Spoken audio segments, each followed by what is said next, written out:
வணக்கம் ஃப்ரெண்ட்ஸ், இது சூரியன் அப்போ நாங்கள் சூரியகுமார். இப்போ தான் முறை நம்ம சேனல் பார்க்கணும், மறக்காம சப்ஸ்கிரைப் பண்ணிக்கோங்க. தொடர்ந்து நம்ம சேனல் ஃபாலோ பண்ணுங்க, மறக்காம பெல் ஐக்கனை கிளிக் பண்ணி அப்போ தான் நான் போடக்கூடிய வீடியோஸ் நோட்டிஃபிகேஷன் வந்துட்டே இருக்கும்.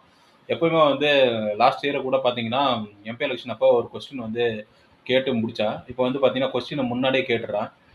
15வது பார்ட்லேயே வந்து கொஸ்டினை கேட்டு வீடியோ போடுறேன். பார்த்தீங்கன்னா லாஸ்ட் இயர் என்ன கேள்வி கேட்டேன்னா, கிரிக்கெட் கேமை வந்து ஒலிம்பிக்கில் சேர்த்துட்டீங்களா, T20 டெஸ்ட் மேட்ச்சு, அப்புறம் வந்து ஓடி எல்லாத்துலேயுமே வந்து நம்பர் ஒன்னாக இங்கே இருக்கிற இந்தியா அணியை வந்து கிரிக்கெட் கேமை ஒலிம்பிக் சேர்த்துக்கணும்னு சொன்னால், அதுக்கு வந்து ட்ரம்ப் வந்து என்ன சொல்லியிருந்தாருன்னா, ஒலிம்பிக்கில் சேர்க்கப்படும் சொல்லியிருந்தாங்க. அதே போல் வந்து பார்த்தீங்கன்னா ஹாக்கிக்கு வந்து முக்கியத்துவம் கொடுங்கன்னு சொல்லியிருந்தோம். ஹாக்கியில் வந்து கோல்டு, சில்வர், பிரான்ஸ் எல்லாம் வாங்கியிருக்காங்க.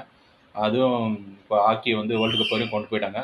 அதே போல் பார்த்தீங்கன்னா அடுத்தது வந்து ஃபுட்பால் வந்து முக்கியமான கேமாக இருக்குது. அதில் வந்து பார்த்தீங்கன்னா இந்தியா இது வரைக்கும் ஒரே ஒரு தங்கம் கூட வாங்கினதில்லை. அதில் வந்து எந்த பதக்கமும் வாங்காமலே இருக்கிறாங்க. அதனால் வந்துட்டு ஏன் வந்து மத்திய அரசு வந்து இதுக்கு ஸ்டெப் எடுக்கல அப்படின்னு சொல்லி கேட்குறோம். அது வந்து பார்த்தீங்கன்னா யூகே, யுஎஸ்ஏவோட விளையாட்டா, ஏன் இந்தியாவில் கோல்டு இன்னும் வாங்கல, தங்கம் வாங்கல அப்படின்றது தான் இன்றைக்கி கொஸ்டின்னு. இதுக்கு வந்து மத்திய மாநில அரசுகள் வந்து முயற்சி எடுக்கணும். இதுதான் 15வது பார்ட் வீடியோ. இது போன்ற அப்டேட் மற்றும் விழிப்புணர்வு தகவலுக்கு தொடர்ந்து நம்ம சேனலை ஃபாலோ பண்ணிட்டே இருங்க. சூரியகுமார், சூரியன் அப்பன். தேங்க்யூ.